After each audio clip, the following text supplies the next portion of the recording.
Good evening, ladies and gentlemen. How are we getting on? Welcome to a brand new camp build. So, as you can probably see in the background there, we have finally got this awesome kitchen set, modern kitchen set from Fallout. So, yeah, I thought we'd build around that today.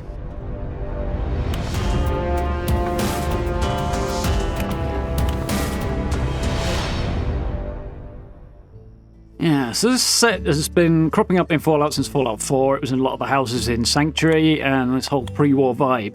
And it's something I really wanted to have because we've been lacking in really good kitchen stuff for quite a while. So really happy to do a build that is sort of themed around this.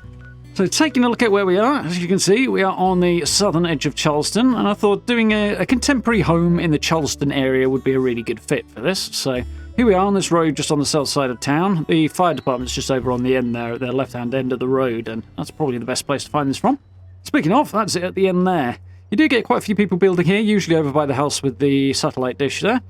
But I've gone the other direction for this one, which actually did create a slight issue when it came to taking photos of this place, because the sun's now behind it, which is not wildly helpful, but there we go. We do what we can. So, kicking off, as you see, I had a foundation in place already, because I had to figure out the slope, so save a bit of time with faffing. We'll get that underway. And for the kitchen, which will be at the back here, this is going to be a 2x3, and it's going to make this place a little bit bigger than the rest of the houses in the area, but the style will be somewhat similar, despite a few differences, inevitably. So, moving down the ramp here, we are making the front part that's going to be rather more different than some of my older builds, so that's kind of fun. And this is also a 2x3. So we've got a porch on the front there. Yeah, this should mostly blend in. I've also used that ramp to kind of differentiate the height between the two halves of this build, because that way everything is separated by exactly one half wall, which makes building a whole lot easier. So for now, let's get the walls in, and then we'll go to the internal walls here. I made a slight error here. I want to double these walls up, so I need to lift those foundations.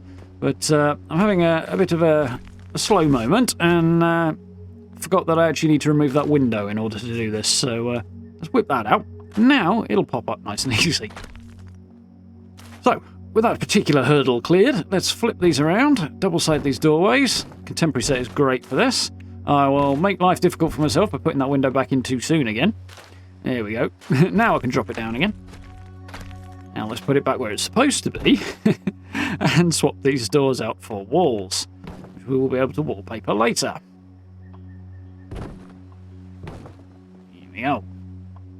So with these being exactly a half wall high, we'll actually be able to hide that sort of bare foundation edge with a half wall back onto it quite nicely, but I'll do that in the decoration phase.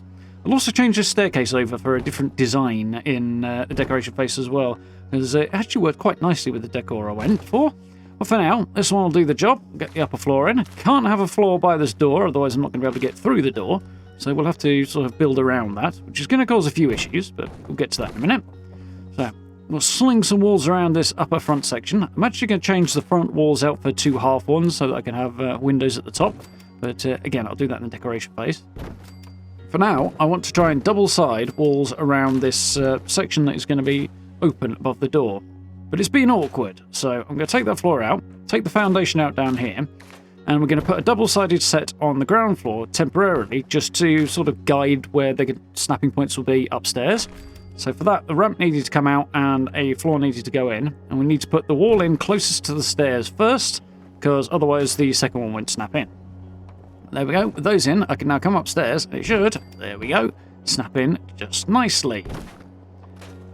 Sorted. So I'm actually going to take this out for now, but in the decoration phase I came back and actually put it back in, because it kind of created a more interesting shape down here. But I also, despite my efforts here to change this back to a ramp, ended up swapping the ramp out in the decoration phase for a set of concrete steps, because they just kind of fit a little bit better, and let me dress things up a bit more nicely. But there we go. For now, that's that swap back out. We're ready to press on. So, the advantage to having these separated by the height of a ramp is it's the height of a half wall, which means we can close this gap up and make all these walls the same height quite nicely. To do that, we're going to need double-sided half walls, which is going to involve some flamethrower work. So I'll chuck the chap down there, and we'll grab a couple of tables, because we're going to need a little extra height here. 1, 2, Put the flamethrower on the top. And now we should be able to demolish those half walls. We can double up a second set onto those in a second. So let's activate that. And if we're quick, we should be able to do 2. Nice. And we'll just move into this space and do this last one, so we'll be able to double that as well. When the UI wants to wake up, there we go. Nice. Let's get that out of the way. And we can put the second layer on. Just like this. Nice. So I'm going to have to play around with this a fair bit later on, but I've still got a bit of figuring out to do, so that'll be fine. However, with the walls in place, now we go on to the next awkward bit, namely the roof. So back downstairs into the kitchen here at the back of the build. We need to get... Well, we're going to do slanted and then flat roofs here. But it's been awkward, because of course it is. I'm using the Helvetia roofs, and they are a little temperamental. They're cool, but they are a bit temperamental. So initially I put the slopes in, and then I tried to snap flat ones in here, which won't go in. Putting the angled roofs, angled wall pieces on was actually necessary even to get those sloped in as well, which was awkward to begin with.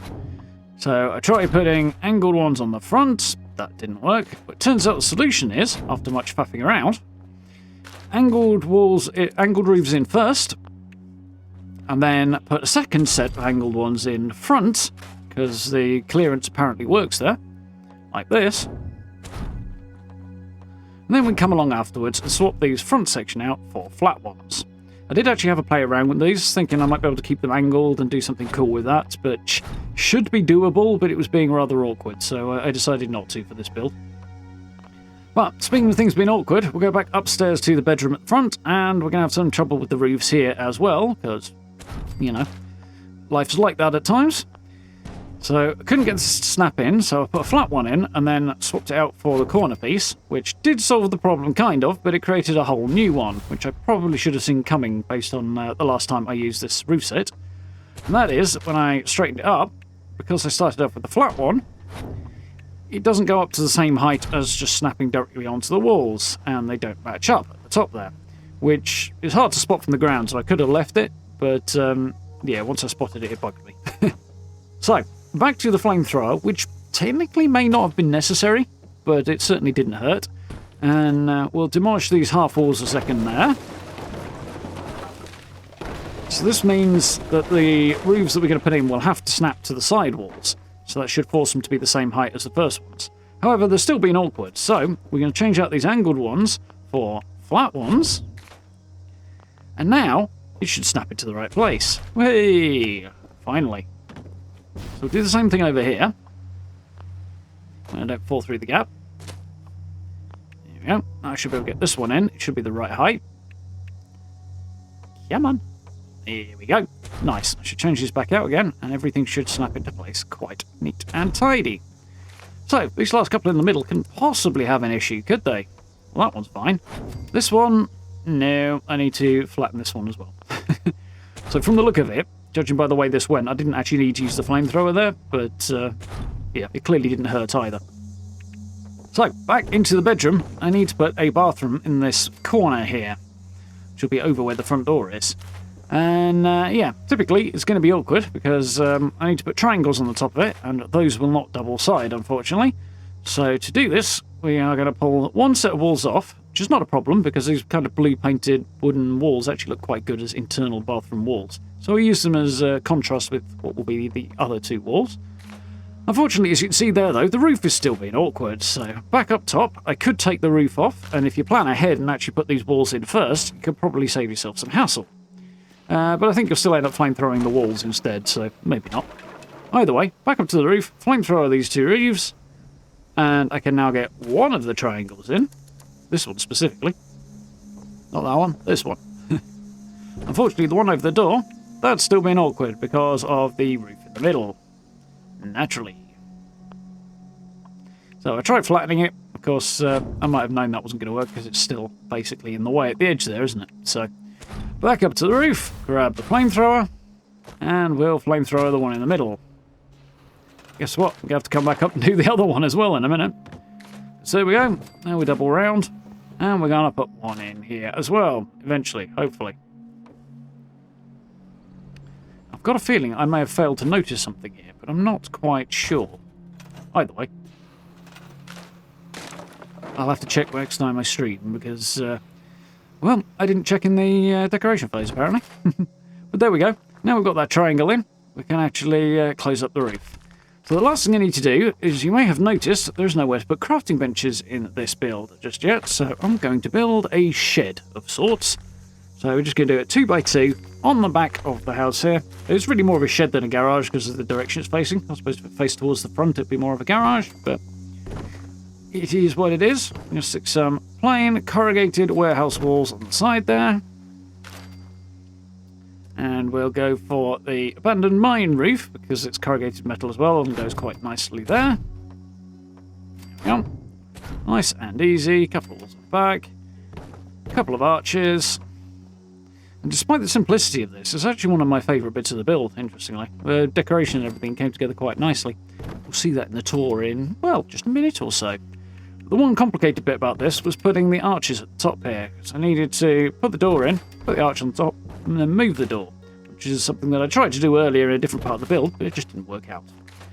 But anyway, with that all done and dusted, and looking reasonably neat and tidy, we can decorate this build and head on to the tour. So I'll catch you over there in a moment. And there we go. One nice looking contemporary home on the edge of Charleston. So yeah, this thing's maybe a tiny little bit on the square side on that front edge. The back is actually a much more interesting shape. But it looks more or less like it belongs, I think. You can see at the top there where I've changed the front walls out, or sort of 2 sets of half walls. And I've got my player vending on the side here because I kind of ran out of room, and that's kind of worked quite well with some of the other stuff I did. So take a quick shufty over here first, because it just sits nicely on the side of the house and is reasonably easy to access. We'll come back around here in just a moment. And took a fair bit of patience to get the marquee arrow thing onto the tree there, but it did work eventually. There we go. So I've not gone crazy with this front porch. We've got a few chairs out there, a few lights, a few plants, but in terms of the budget on this camp, it was probably 2/3 of it available by the time I'd finished the structure.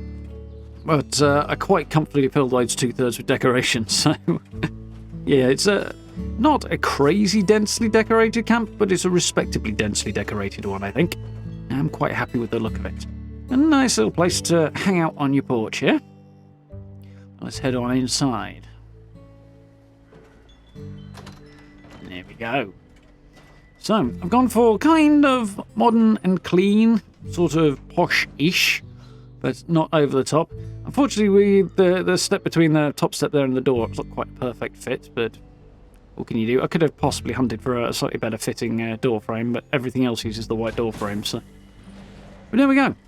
On to our lounge area, and I really like how this has come out. Got nice sort of dark walls, contrasting quite nicely with the colourful carpets, and sort of reasonably posh-looking furniture on here.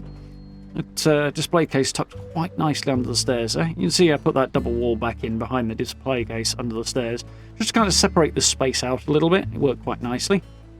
My shelter tucked in under the staircase there.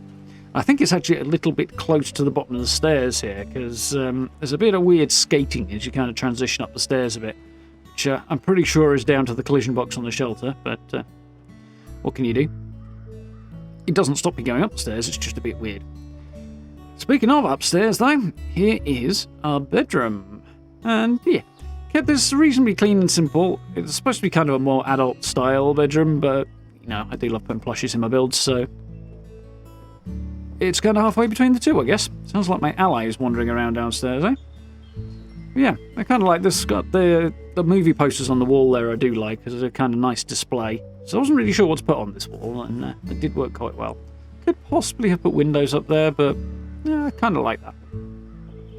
The Flatwoods Monster plushie in the corner there. And here is our bathroom. As you can see, the contrast between the sort of white wallpaper there and the blue, well, bare external surface of the wood looks quite nice there. I've gone for this white wallpaper specifically because it kind of reflects what I did in the kitchen, as we'll see again in a minute. And yeah, it also kind of works for a bathroom, so quite like that. I've got all of the essentials in here. one of the vault lights on the wall there, because it's not an overbearing bright white light, but it kind of works nicely for a bathroom. That's kind of a good fit. We'll head back on out. I've leaned more towards the clean side with this build, which is why we did a more scrappy one last week, because I thought we'd separate the two clean builds out with a scrappy one. But yeah, I do quite like this. Like, not overly intensively decorated, but it has hit the budget, so came together quite well. I do like having that gramophone there. Decided to put that on the table. I actually had to make a blueprint to get that to go in, because for some reason when I placed it there, it jumped up and started merging around. It was a bit weird. But we fixed it nonetheless. Put some fashion masks on display there, as I wanted something a bit on the larger side to go in that display case. I still think I need to go bigger than that, actually, next time I use it. But for now, it's a step in the right direction. Little piano down here, because I needed something in the space, but I wasn't quite sure what to put in, so that kind of fit nicely, but didn't block the transition through either. And there we go. This wallpaper set, by the way, is from the last season. I quite like the look of it. One drawback to putting a half wall at the bottom of those stairs, though, is it's a bit awkward to transition through sometimes. It actually went reasonably smoothly that time. Sometimes you can kind of get your feet stuck a bit. But there we go. Here's our kitchen. Very much modelled on one I did not too long ago, but I knew the design was going to work really well with the new modern kitchen set, and so I went for it. I'm quite happy with the look of this. And yeah, not gone crazy with decoration on the surfaces of it, because again, I think we still need a bit more just kitchen stuff to scatter around, like cups and plates and stuff like that, but one day, hopefully. These are an interesting set, this modern kitchen set. We don't have a cooker to go in there, which is why I've got Yasmin's ally station in there, which doesn't quite fit, but it's the closest thing we've got. I'll just grab the meat scales there, because they fit quite well for a bit of extra kitchen decor. I think this sink is supposed to work, but I may have just been missing here. I'm not sure. It's listed under the water section of the menu, so there is that. One thing this kitchen set definitely could do with that it doesn't have is snapping together. The pieces don't snap together. The plus side, in sort of contention to that, is that they have very soft edges, so they just kind of push together, which is fine, but not quite ideal. Getting this mixer in was interesting. We needed some kind of bowl. I thought the punch bowl was probably the best fit out of what we had available. I did have to lift the whole mixer unit up the wall, put the punch bowl in, and then lower it back down again to get it to work. And yeah, sometimes the interaction between those wall cupboards and the roof pieces can be a bit iffy. But on the whole, I'm kind of nitpicking a little bit there, because I'm really happy with how it came out. As you see from the wallpaper, I sort of continued a theme between the kitchen and the bathroom, and I quite like how that looked. So here we go out back with a little garden space. So with the shed on the right there, the house, we've got kind of two sides of a rectangle, so I thought I'd fence it off and add a few extra crops out here just to sort of give it the right vibe, you know. Don't really need them. And use the radstag station there for that, but it does create for a nice look out back.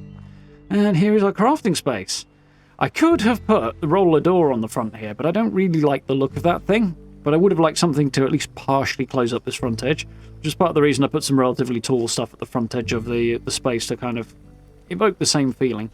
But yeah, got the benches sticking out from the walls there, and tried to put them at interesting angles and mix and match things and add loads of detail around, and it creates a reasonably interesting shape and intricate and kind of busy looking space, which worked well for a crafting space, I think. Quite like how this what is ostensibly a really, really simple structure kind of changed up and became much more interesting as I piled stuff in here. Some flamethrower work required to get, say, the symptomatic in, for example, but yeah, on the whole, it went pretty darn well, I think. Access to all the benches is available. Yeah, definitely quite happy with the look on that. Yeah, not too bad. Got a few solar panels around to power this place, because I didn't want anything too overbearing. Which does mean I don't have a decon arch, but yeah, can't win them all. Getting that fence in, though, on this really uneven bit of ground here was a bit of an exercise in patience, but I mostly managed to make it look reasonably well supported, if you don't look too closely. But it's come out quite nicely. So, taking a little swing around the last major part of this camp. Well, I say camp, it's more of a house, really, isn't it? But we have a little staircase here. Here is my Nuka-Cola collector on, and my player vending as well. So to dress that up a little bit interestingly, tuck it on the side here, because it's kind of out of the way, doesn't detract from the rest of the build, but it's there if I need it.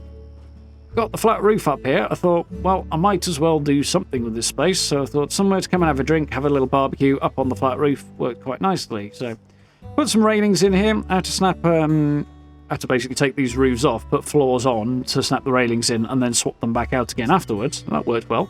Did forget to put chairs up here, which is a bit unfortunate, but on the whole, gives you a nice place to hang out and have a barbecue and stuff.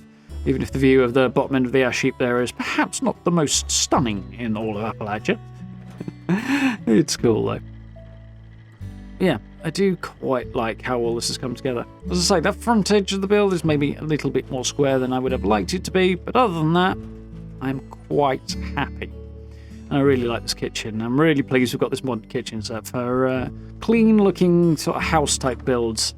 It's something we've been needing for quite a while. But yeah. It's kind of combined a few different styles in some ways, this build, with the really almost scrappy-looking crafting space and shed out back, and the much cleaner house. Yeah, works quite well. I need to do some way of lifting Yasmin's cooking stove up a little bit so it's on a level with the rest of the units, or just a functional stove that fits in there. Which is ironic considering I'm always saying we've got too many different skins for cooking stations and not enough for other crafting stations, which I do stand by, but now we need one more cooking station. But still, there we go. I am rather happy with how this place turned out. So I hope you folks did enjoy this one. If you did, please do drop subs and likes for me. I do very, very much appreciate. Down below, as always, find social media links, merch store, and channel memberships on the blue join button if you're interested in supporting the channel in that way. And do join us for live streams as well. We are, of course, playing more Fallout 76 on live stream, and we are playing Starfield, which I have been absolutely dying to get my hands on for so long, and we are finally there. So I do hope you'll be joining us for that and enjoying the content there as well. But for now, I will say a very, very massive thank you very much for watching. I do hope you enjoyed this one, and I look forward to speaking to you all very, very soon.